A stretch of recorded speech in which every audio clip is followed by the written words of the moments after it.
Bem-vindos a mais um episódio de E aí, professor? Oi, Walter. Olá, Martin. Como vai você? Eu vou bem, obrigado. Então hoje vai ser perguntas e respostas mais uma vez. É verdade. As perguntas já estão acumulando. Algumas pessoas perguntam, por que vocês não fazem mais aquele tipo de programa? Então eu acho que seria bom fazermos mais um. Não é verdade? Vamos abrir com uma palavra de oração. Nosso Pai no céu, nós te agradecemos mais uma vez por essa oportunidade de conversar sobre a sua palavra. Nós pedimos que tu nos abençoes e ilumine nossas mentes. Em nome de Jesus, amém. Então, vamos começar com a primeira pergunta e veremos o que vamos obter de você. Ora, por que só de mim? Você também não faz parte do programa? Não, eu vou ajudar. A Bíblia diz que Deus não sente prazer na destruição do ímpio. Contudo, existe um verso que parece contradizer isso. O verso 37, verso 13, diz o seguinte: O Senhor se rirá dele, pois vê que vem chegando o seu dia. Você pode comentar sobre esse verso? Como vocês podem ver, colocamos um outro verso abaixo. É Ezequiel 33, verso 11. Diga a eles que assim como eu vivo, diz o Senhor, eu não tenho prazer na morte do perverso. Pelo contrário, quero que o perverso abandone os seus caminhos e viva. Voltem-se dos seus maus caminhos. Por que o povo haveria de morrer, ó nação de Israel? Há uma regra na Bíblia. Aliás, vamos colocar diferente. Há uma regra no estudo da Bíblia que diz que só podemos extrapolar a partir de um verso óbvio para um verso obscuro. Sim. Ou seja, nunca devemos pegar um texto problemático para basear toda uma doutrina. Devemos interpretá-lo a partir do verso que é absolutamente claro. Ao estudarmos o caráter de Deus, ou qualquer uma dessas declarações, por exemplo, tem aquela clássica que diz que Deus induziu Davi a contar o seu povo, enquanto existe um verso contrário que diz que Satanás o induziu a contar o povo. Bem, qual está correto? Bem, de acordo com a mente hebraica, Deus está no controle de tudo. Portanto, quando Deus permite a Satanás fazer algo, de acordo com a mentalidade deles, é Deus quem fez, mas não foi Deus na verdade, pois ele não ordenaria a Davi que fizesse algo apenas para puni-lo por aquilo depois. As pessoas, portanto, utilizam isso para afirmar que a Bíblia se contradiz. Portanto, quando Deus diz que não tem prazer na morte do perverso, mas que deseja que eles se convertam, esta é uma declaração muito clara. Sim. Agora, quando o tempo de graça terminar, ou para a humanidade ou para o indivíduo em si, então essa escolha já não pode mais ser feita, uma vez que este indivíduo fez sua escolha final. E quando as consequências se tornam muito severas, não há razão para queixar-se de Deus. Sim. Outro exemplo clássico é o de Esaú. Ele reclamou amargamente, mas ele fez a escolha dele. E quando as adversidades chegaram, ele ficou triste pelo que havia feito. Mas não pelo que havia feito em si, mas por causa das consequências do que havia feito. Outro exemplo, Esaú, não é mesmo? Ele vendeu a sua primogenitura. E ele se arrependeu com lágrimas depois, mas já era tarde. Ele não chorou por estar arrependido, mas por aquilo que havia perdido. Correto. Portanto, quando Deus ri, será que é a mesma risada de deboche que nós damos? Com certeza não. Não. Não há risadas ou uma lágrima nos olhos, se é que você me entende. O que o texto quer dizer, na verdade, é que não há nada mais que Deus possa fazer por ele. Afinal, ele fez a escolha dele e não mudará mais de ideia, pois se isso fosse possível, ele mudaria de ideia. Correto. É tipo uma risada como que... eu não posso fazer nada. Não há nada mais que eu possa fazer nessa situação. Você fez a sua escolha. Então, isso é basicamente o que o texto quer dizer. Eu acho que é muito importante isso que você acabou de dizer, porque muitas pessoas, inclusive eu, nós podemos aprender a partir disso que você usa o texto Sim. claro primeiro, e depois vai para os mais difíceis. Em qualquer tema bíblico, veja, por exemplo, o estado dos mortos. Exatamente. Os perversos serão consumidos, virarão cinzas, serão como se jamais tivessem existido. Essa é a descrição crua da situação. Mas, ao estudarmos os textos simbólicos, aí já fica mais complicado. Portanto, vamos do claro e óbvio para o complicado. E nunca ao contrário. Obrigado, eu acho que isso vai resolver muita coisa se as pessoas começarem a praticar isso. Por favor, explique Amós 4, verso 7. Isso já aconteceu ou ainda está para acontecer? E em Amós 4, verso 7 diz: Além disso, retive de vós a chuva quando ainda faltavam 3 meses para a ceifa.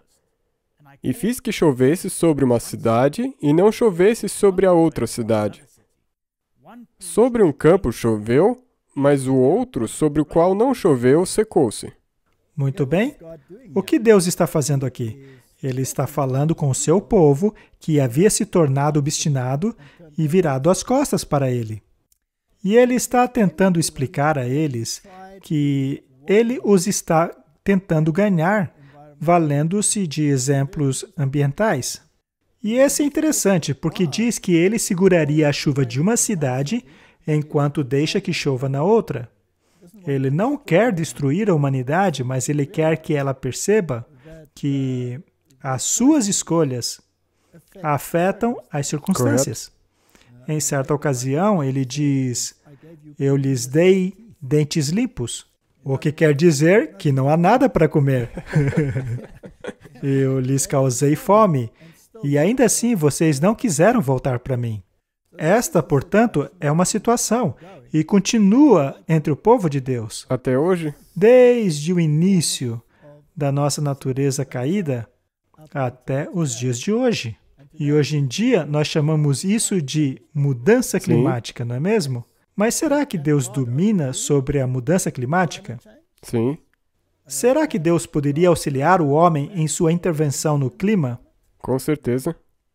Sim, mas ele faz isso sempre? Não, sempre não. Se a humanidade decide jogar Deus para escanteio, então os sinais aumentarão. Mas, do jeito que a humanidade é teimosa, ela encontraria outra desculpa. Agora, eles estão dizendo que é a mudança climática, não é? O que o texto então quer dizer é que Deus está no controle de tudo. E quando o homem começa a passar do limite, Deus envia sinais. E esses sinais são mencionados em Mateus 24. A humanidade precisa saber que quem está no controle de tudo é Deus. O homem, no entanto, acha que ele está no controle de tudo, mas não é assim. Há também o aspecto espiritual em relação à chuva, que tem a ver com o derramamento do Espírito Santo, que pode ser tanto retido quanto oferecido, de acordo com a sinceridade daqueles que o pedem. Ok. Obrigado. Existem pessoas que dizem que no Velho Testamento as pessoas não tinham o Espírito Santo e que foi somente depois do derramamento no Pentecoste que eles receberam o Espírito Santo. Isso é verdade? Bom, se este é o caso, então por que Davi, nos Salmos, suplicaria a Deus que não retirasse o seu Santo Espírito? O Espírito Santo sempre trabalhou nos corações dos homens, mas no Pentecostes houve um derramamento especial. Isso aconteceu para convencer os homens de que Jesus Cristo era o Messias. Ocorreu apenas uma mudança na intensidade da proclamação. E não foi também por eles estarem como que de um coração e abertos para receber os ensinamentos do Espírito Santo para aquele tempo?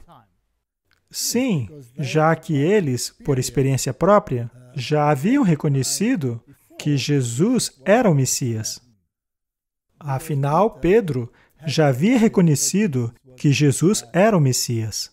Também há o caso de Tomé, que reconheceu estar errado quanto ao seu ceticismo. Sim. E ele reconheceu, dizendo, meu Senhor e meu Deus, não é? Então, eles estavam preparados por causa da experiência que tiveram e agora deveriam receber o poder para pregar a mensagem, acompanhada de milagres e maravilhas, a fim de enfatizar que eles haviam estado com Jesus. Obrigado.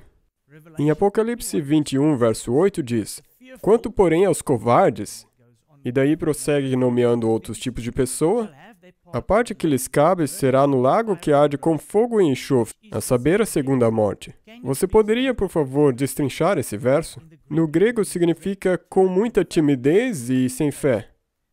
Se eu tenho problema de ser temeroso, isso significa que eu estou perdido? Este é um verso muito interessante. Este verso tem que ver com o tempo após o fim do tempo da graça. Quem está perdido e quem está salvo. Como você disse, a lista é muito longa e alguns deles são óbvios, como mentirosos, assassinos. Estes não farão parte do reino de Deus. Mas há essa categoria com a qual o autor da pergunta está preocupado, que é a respeito dos medrosos. Será então que, por eu ter medo, estou perdido? Quantas pessoas da Bíblia tiveram medo? Muitos. Basicamente todos, não? Sim.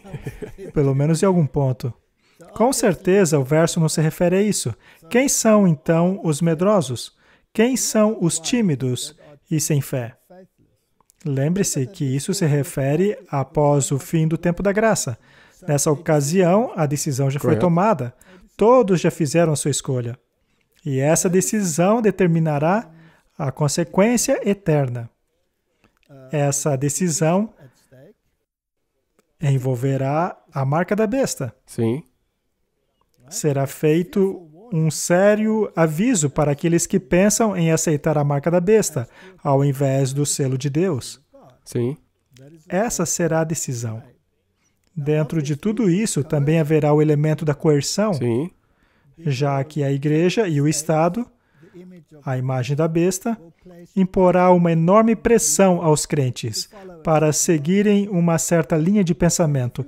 E caso você não aceite essa linha de pensamento, não lhe será permitido comprar nem vender. Talvez você tenha que ficar em lockdown, sem permissão para trabalhar ou estudar. E caso você insista em sua teimosia, você terminará preso ou sabe-se lá onde mais. Bem, será que essas leis já existem hoje em dia, relacionados a outros assuntos? Sim.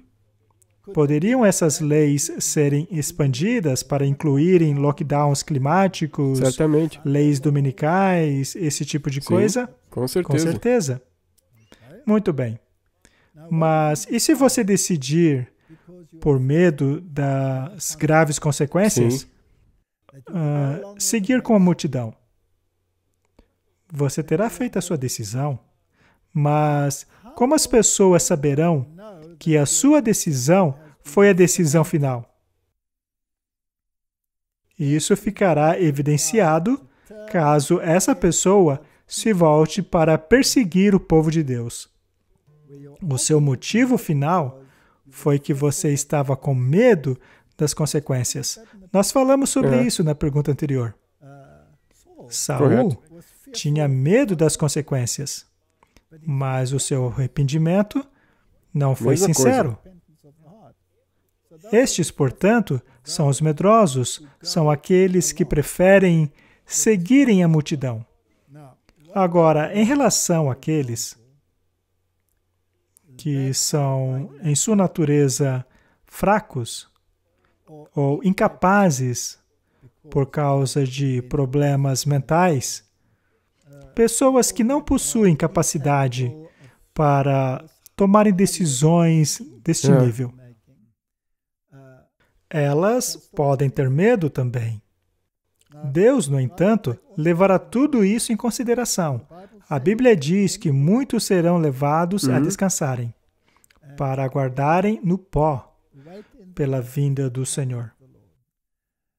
Há uma promessa na Bíblia que diz que o Senhor não permitirá que você seja tentado além daquilo que você pode. Sim. Tudo isso está empacotado neste verso.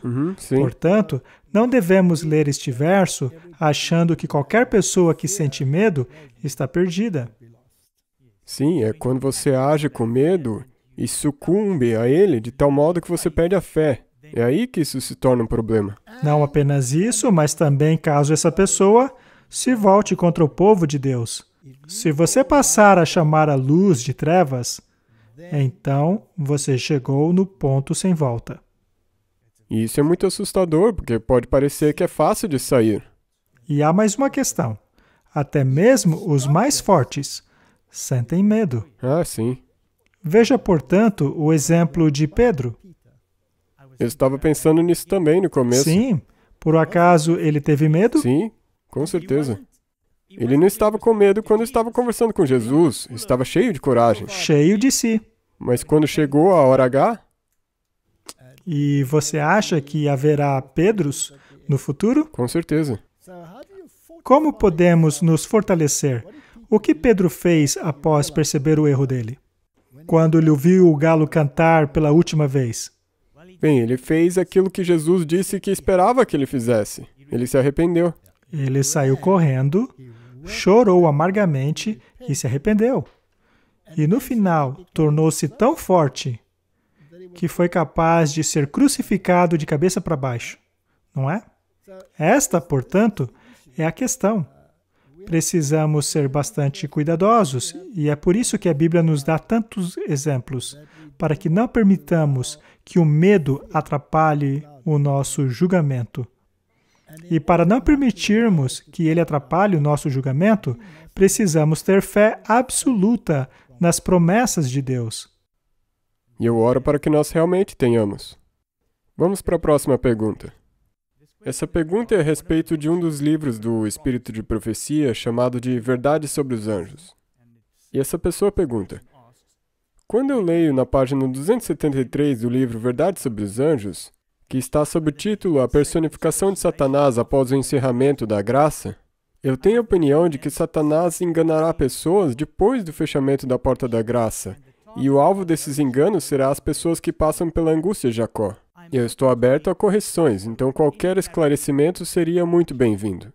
Então vamos olhar algumas citações do Espírito de Profecia para ver se nós podemos obter algum esclarecimento.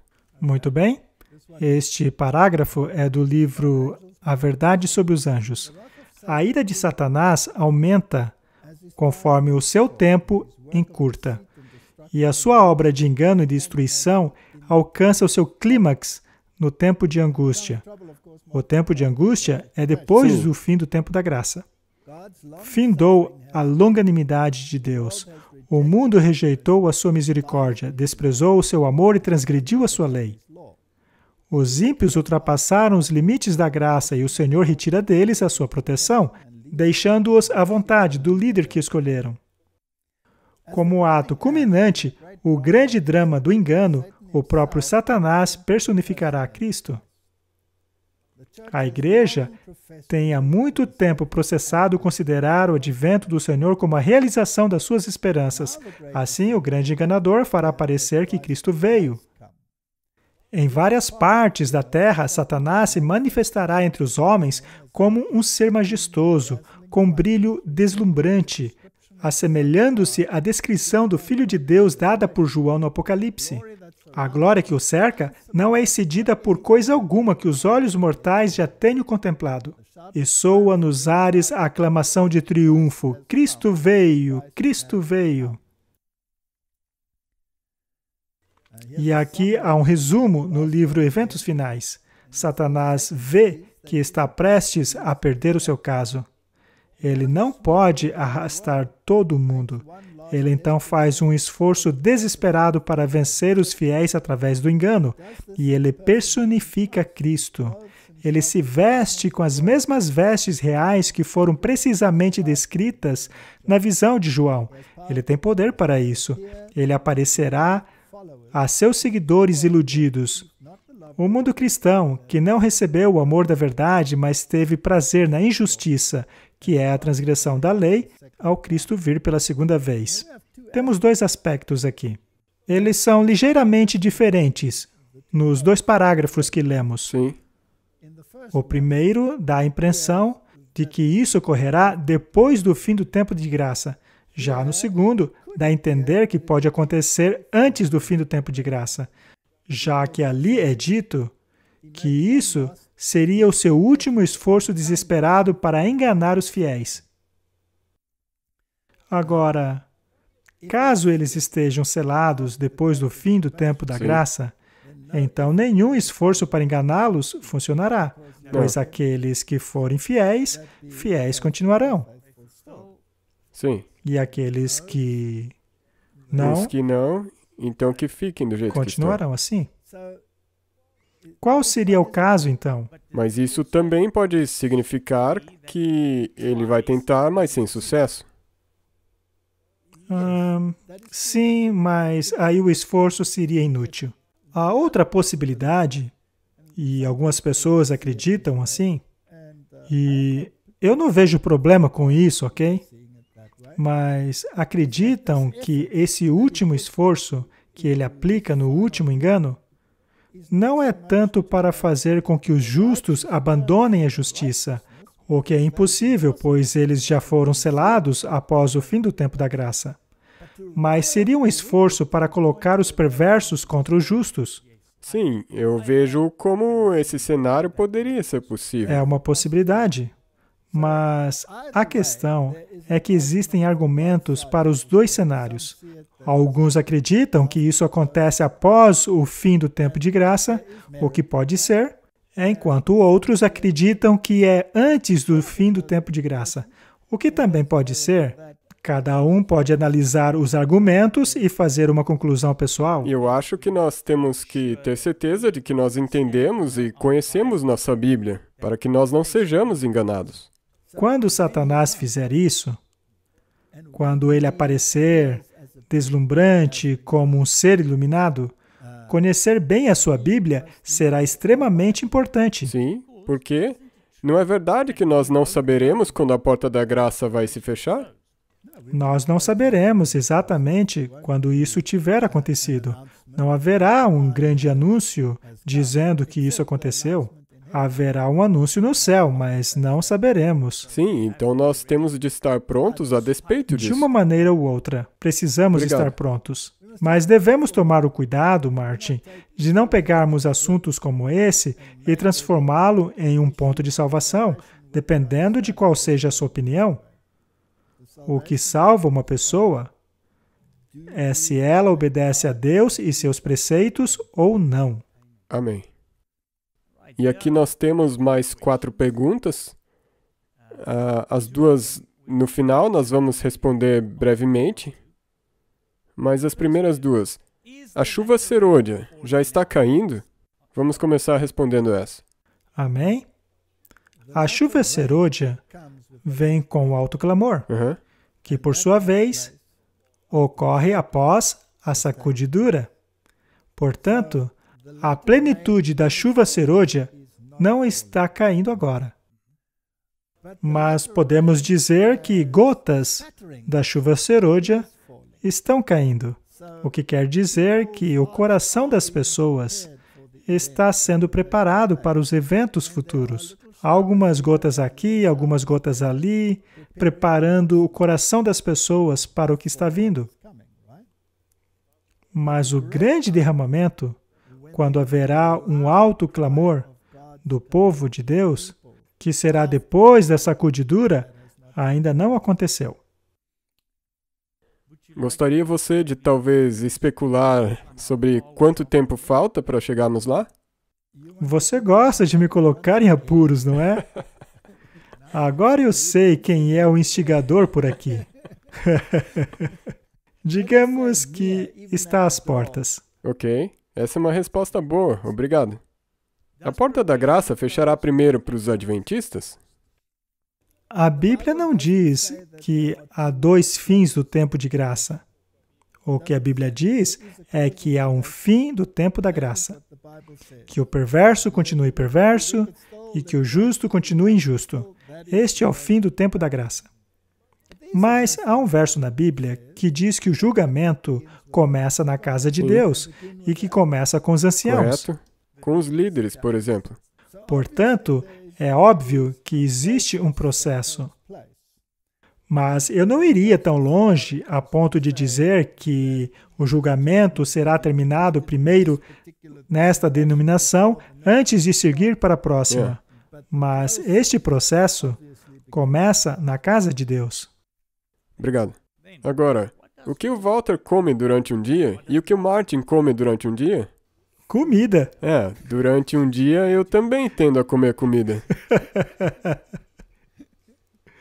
Bem, as duas últimas perguntas eu coloquei porque é isso que as pessoas perguntam. O que o Walter come durante um dia e o que o Martin come durante um dia? Qual é a dieta recomendada para o povo de Deus, que foi dada lá logo no início, no Jardim do Éden, e que perdura por toda a história até o tempo do fim? Dieta à base de plantas e integral. Uma alimentação estritamente vegetariana. Sim. Sementes, grãos, legumes, vegetais e fruta. Sim, um buffet delicioso de comidas. É verdade. Algumas pessoas gostam de fazer a sua principal refeição logo de manhã, comida cozida, etc. Mas eu, particularmente, gosto de grãos e frutas pela manhã. Sim. E como a minha principal refeição, mais tarde, e eu me satisfaço bastante com apenas 2 refeições diárias. Mas eu não faço disso uma lei dos medos e persas. Caso eu tenha tido um dia agitado, eu costumo comer algo bem leve pela noite. Então, basicamente, eu como grãos pela manhã, com frutas e outras coisas interessantes, e mais tarde eu tenho a minha refeição principal. Mas e você? Basicamente a mesma coisa. Mas uma coisa que você tem que mencionar é a variedade. Sim, sim. Não é a mesma coisa todos os dias. Isso seria muito chato, não? Sim. Eu costumo usar o seguinte exemplo. Se você der a alguém, uma criança, por exemplo, 10 presentes de aniversário, e ele desembrulha os presentes e gosta de um deles e joga os outros 9 no lixo, bem, será a última vez que ele teve 10, não é? Sim. Agora você só tem um. Quer dizer, então, que Deus nos deu todas essas variedades e vamos comer apenas uma coisa? Como um pai, ele poderia ficar chateado e dizer, ora, por que perdi meu tempo fazendo as outras? Correto. A variedade é o tempero da vida. E o importante é saber que cada planta, cada fruta, possuem diferentes antioxidantes, diferentes nutrientes, e eles complementam um ao outro. Você não... Eu tenho quase certeza que você já explicou isso um dia, que uma maçã não tem tanta vitamina C quanto em uma laranja, mas tem certas substâncias que tornam a vitamina C na maçã mais potente. Ela tem fitoquímicos que potencializam a função. É isso mesmo. E até mesmo em relação ao cultivo de alimentos orgânicos, a tendência é intercalar. No canteiro, costuma-se intercalar aquilo que cresce acima do solo e abaixo do solo. Por exemplo, cebola, cenoura, que cresce abaixo do solo, e na mesma leva, planta-se coisas que vão acima do solo, como repolho e alface, etc. Costuma-se fazer assim porque os nutrientes que são removidos do solo são completamente diferentes. Então, a rotação de cultura garante essa variedade. Eu entendo. E ao combinarmos alimentos, também temos esta explosão de antioxidantes e fitoquímicos que te ajudam a vencer a doença. E é interessante que estejamos vendo cada vez mais artigos com relação a esta crise do Covid em que estamos, que os vegetarianos estritos têm uma chance muito maior de superar a doença de uma maneira mais tranquila. E estas são publicações científicas. Elas não têm nada que ver com organizações religiosas. Exatamente. O mundo já percebeu isso. Correto.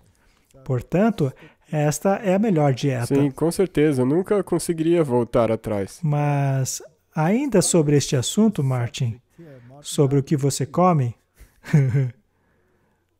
o que você comia antes de passar a comer assim? Bem, talvez a dieta padrão da África do Sul. Que consistia de quê? Batatas, arroz e carne. E carne? E o seu vegetal favorito era galinha, não é? Sim. O meu também.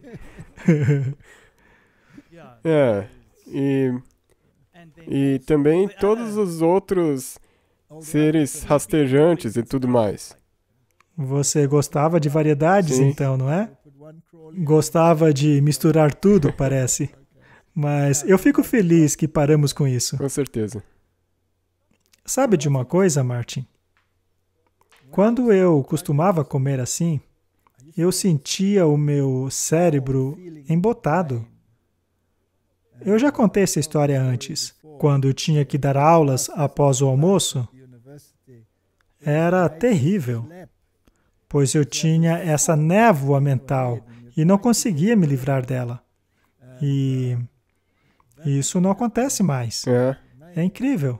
Agora, o seu nível de concentração está num patamar totalmente diferente e sua energia também. E nós sabemos que se comermos o tipo de comida que o mundo come, que é cheia de óleo e frituras, nós acabamos prejudicando o suprimento de sangue ao cérebro, e de maneira bastante acentuada.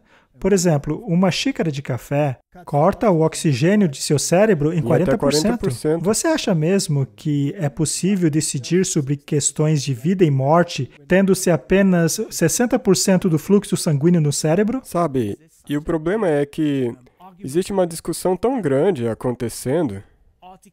Existem artigos que corroboram um lado e outro, e fica nisso de um lado contra o outro o tempo todo. É como uma guerra. É verdade. E sabe do quê?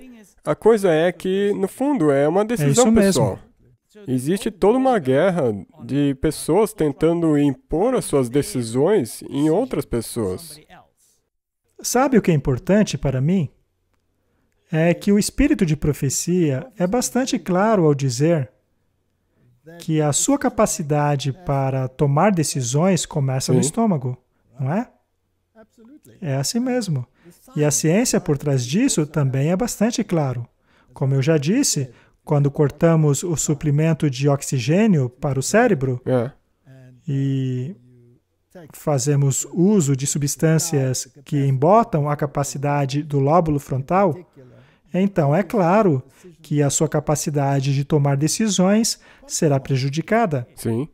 Então, olha, eu sei que é algo duro o que eu vou dizer, mas talvez as pessoas devessem prestar atenção naquilo que vai dentro da boca de alguém antes de colocar a sua confiança naquilo que sai da boca desse alguém.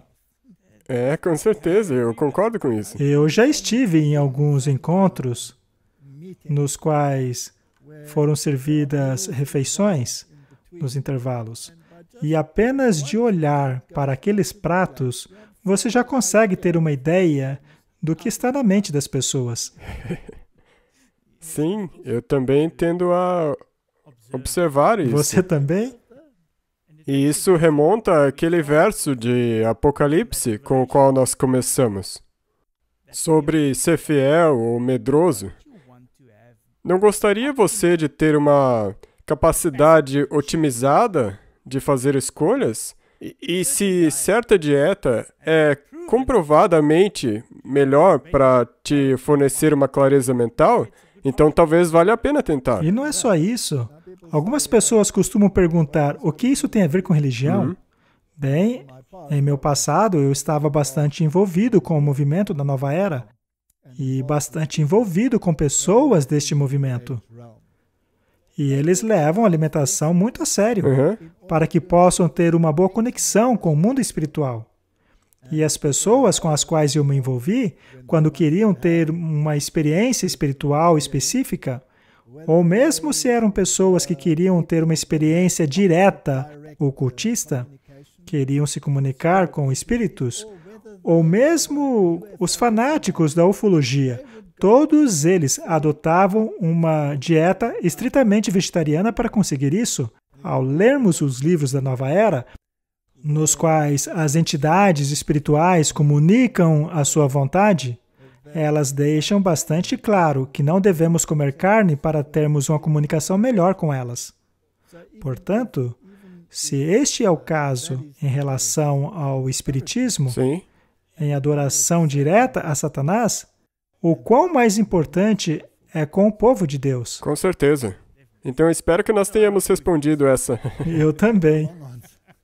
Sim, desculpa, nós ficamos muito empolgados quando falamos disso. Poderíamos fazer um programa inteiro sobre isso. Sim, eu acho que nós vamos fazer isso. Seria bom. Aqui mais 2 perguntas. Os anjos no céu guardam o sábado assim como nós? Os mandamentos na arca que está no céu são os mesmos que foram dados aos homens, já que anjos não podem adulterar, por exemplo? Este é um tema bastante interessante. A Bíblia é bastante clara ao dizer que o sábado é parte dessa criação. Sim. Ele foi estabelecido após o 6º dia. Deus fez do 7º dia o sábado. E também é bastante claro que o sábado foi feito para o homem. Sim. A razão para isso é que, ao contrário dos anjos, ao homem foi dado o domínio. Nós já mencionamos isso em uma pergunta anterior, quando falamos da queda de Lúcifer e do homem, etc. Mas a questão é que a criação foi para o homem, o sábado foi feito para o homem. Jesus foi bem claro em relação a isso, e ele mesmo diz ser o Senhor do sábado. Agora, os anjos possuem acesso constante a Deus. Já o homem tinha 6 dias de trabalho, nos quais ele podia sim se comunicar com Deus, mas não dar toda a sua atenção a esse relacionamento. Portanto, o 7º dia foi introduzido de forma a tornar possível a ele ter essa relação íntima com Deus, e para que achasse descanso em Deus. Os anjos, portanto, não guardavam, já que ele foi feito para o homem. Sim. A Bíblia, no entanto, diz que o sábado será um evento perpétuo, que ocorrerá na nova terra. Portanto, no futuro, os anjos guardarão o sábado também. E nos tempos atuais, enquanto nós guardamos o sábado, os anjos acabam participando. Com certeza. Sim. Então, eles não estão guardando no céu, eles participam do sábado conosco na terra, e então na nova terra nós guardaremos juntos. Exato. Como uma lembrança perpétua de nossa origem e redenção. Sim. E de quem nós reconhecemos como sendo nosso Exato. Deus. E agora a segunda pergunta. Os mandamentos que estão na arca do céu possuem os mesmos mandamentos dados ao homem, como, por exemplo, não adulterar? Essa é uma boa pergunta. Vejamos este parágrafo, retirado do livro Mensagens Escolhidas, volume 1. Diz assim: a lei de Deus existia antes da criação do homem. Do contrário, Adão não teria cometido pecado. Após a transgressão de Adão, os princípios da lei não foram alterados, mas foram organizados de maneira definitiva e expressa de maneira a se adequar à condição caída do homem. Cristo, em conselho com o seu Pai, instituiu o sistema de ofertas de sacrifícios. Ou seja, a morte, ao invés de ser aplicada imediatamente ao transgressor, seria transferida a uma vítima que prefiguraria a grande e perfeita oferta do Filho de Deus. Ou seja, em outras palavras, a lei foi codificada de uma maneira a encontrar o homem em sua condição caída. Portanto, os princípios não foram alterados. E os princípios precisam ser válidos por toda a eternidade. Do contrário, Satanás não teria pecado. Segundo a Bíblia, a iniquidade foi encontrada nele, que é a transgressão da lei, que é o princípio do governo de Deus. Sim. Portanto, apesar de os anjos não serem capazes de cometer adultério físico, eles podem cometer um adultério espiritual. Sim. E Lúcifer fez isso. E os anjos caídos também. Correto? E a Bíblia é bastante clara ao dizer que se quebrarmos um mandamento, quebramos todos eles. Digamos então, por exemplo, que você cobisse, que aliás foi o pecado de Satanás. Ele cobiçou o trono de Deus. A primeira semente do pecado de Lúcifer foi a cobiça. A cobiça o acabou levando a outros pecados. Ele insinuou que o governo de Deus não era justo. Ou seja, a insinuação é uma forma de mentira. Sim. Não é mesmo? É uma forma mais leve, mas ainda assim não deixa de ser. Insinuar alguma coisa, plantar uma ideia que seja contrária aos fatos, ou seja, é uma mentira. Portanto, ao cobiçar, ele começou a mentir. E, eventualmente, depois de algum tempo, ele quebrou o primeiro mandamento, que diz, não terás outros deuses diante de mim. E o fato de querer elevar-se a si mesmo à posição de Deus o torna um idólatra. Idolatria, sim. Ele quebrou, então, o segundo mandamento. Ele tinha que sujar a reputação de Deus a fim de ganhar o seu caso, e isso quebrou o terceiro mandamento. Já o quarto mandamento foi o mandamento feito para o homem. Correto. Mas o princípio do mandamento é um relacionamento com Deus. Com Deus. Sim. E porque ele já havia quebrado o primeiro mandamento, o segundo mandamento, o 10º e o 9º mandamento, que é sobre a mentira, ele quebrou o seu relacionamento com Deus, que implica quebrar o quarto mandamento.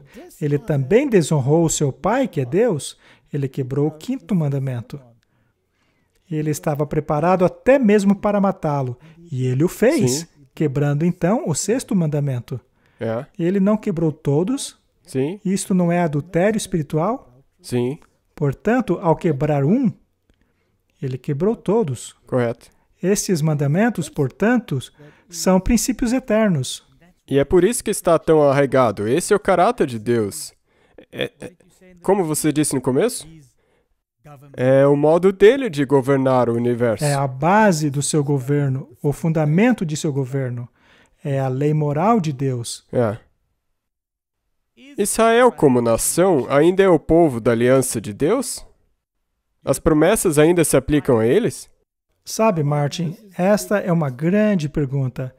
E o mundo evangélico acredita ardentemente que esta dispensação está 100% em vigor. Sim. Seria então os judeus ainda parte da aliança de Deus? A nova aliança aponta para a salvação em Cristo, não é? Ela é baseada em promessas melhores. Sim. A antiga aliança foi feita com Israel. E precisamos pensar nisso com lógica. A antiga aliança foi dada em tipo. A nova aliança é o antítipo. A antiga aliança era a sombra. Sim. Já a nova aliança é a substância. Agora, a minha pergunta é: poderia a sombra e a substância ser duas alianças? Eu ando ocupado produzindo uma série a respeito do livro de Hebreus. E essa questão é bastante, mas bastante relevante no livro de Hebreus. A excelência da nova aliança, como é em Cristo, e as consequências da rejeição deste novo jeito de se achegar a Deus são horrendas. Para analisarmos essa questão, leiamos um parágrafo do livro Primeiros Escritos. Diz assim: vi que Deus rejeitou os judeus como nação e não como indivíduos. Correto. Isso é muito importante. Sim. Mas há indivíduos entre eles que ainda se converterão e serão capazes de rasgar o véu de seus corações e ver que a profecia concernente a eles já foi cumprida. Eles receberão Jesus como Salvador do mundo e verão o grande pecado de sua nação ao rejeitá-lo e crucificá-lo. Se você se apoia na sombra, que aponta para uma realidade maior, tendo rejeitado a realidade maior e apoiando-se na sombra, você ainda assim seria alvo da promessa da aliança de Deus? Não. Tendo-se anulado a primeira, implementou-se a segunda? Sim. Qual é o significado da palavra anular? Completada, cumprida, Ou eliminada. seja, acabou. A sua casa lhe foi deixada Desolada. desolada. O que quer dizer Vazia. isso? Vazia. Tão vazia que poderia ser destruída. Uhum. Se você quer reconstruir esta casa e reimplementar o sistema sacrificial, Sim. você está preocupado com a sombra ou com a substância? Com a sombra. Seu foco é a sombra? Então, poderia haver duas alianças? Uma que permanece ativa na sombra e a outra que permanece ativa na substância? Não. Isso não é possível. Não. Não é possível, pois a sombra aponta para a grande realidade. Sim. Eu costumo utilizar o exemplo de uma árvore. A árvore lança sombra. E ao olhar para aquela sombra, você percebe que se trata de uma árvore. Uhum. Não é mesmo? Você consegue perceber o tamanho da árvore, se ela é ereta, se ela é torta, várias coisas. Podemos aprender muitas coisas sobre a árvore ao olharmos para a sua sombra, mas é possível subir na sombra? Não. Ela não segura o teu peso, não é? Portanto, a questão gira em torno da substância. E a substância é alcançada através da fé. Fé em trabalho realizado. Sim. E a substância dessa sombra é Cristo. Correto. Portanto, se você não aceitar a Cristo, você faz parte da aliança? Não. Não, isso é pecado. Sim. O livro de Hebreus fala sobre negligenciar tão grande salvação. É. Dessa forma, infelizmente, ao olharmos para Israel, a casa dela está vazia, e isso é bíblico. A primeira foi anulada, não existe mais. Mas as pessoas ainda se apegam às sombras de uma tal maneira que chegaram ao ponto de dizer que é melhor que um homem morra pelo bem do povo, ou seja, do nosso sistema religioso baseado na sombra, do que o nosso povo, a nossa comunidade religiosa baseada na sombra, morra por causa de um homem. Sim. Eles, portanto, se apegaram a isso e rejeitaram tão grande salvação. Portanto, essa citação é absolutamente bíblica e a promessa, de acordo com a Escritura, foi transferida para aqueles que creem. Correto. As promessas foram dadas a Israel espiritual, a semente espiritual de Abraão. que creu em Deus e que foi creditada a ele e também a eles como justiça. E isso não mudou. Não. E isso era a mesma coisa no Velho Testamento. A primeira aliança tinha exatamente os Sim. mesmos critérios. Se eles se agarrassem à fé que deveriam se agarrar, eles teriam visto o Messias e quem ele realmente é. E não teria acontecido, como você acabou de dizer, deles terem o rejeitado. Quando realizarmos esta série baseada no livro de Hebreus, e espero que seja em breve, esse contraste se tornará bastante claro.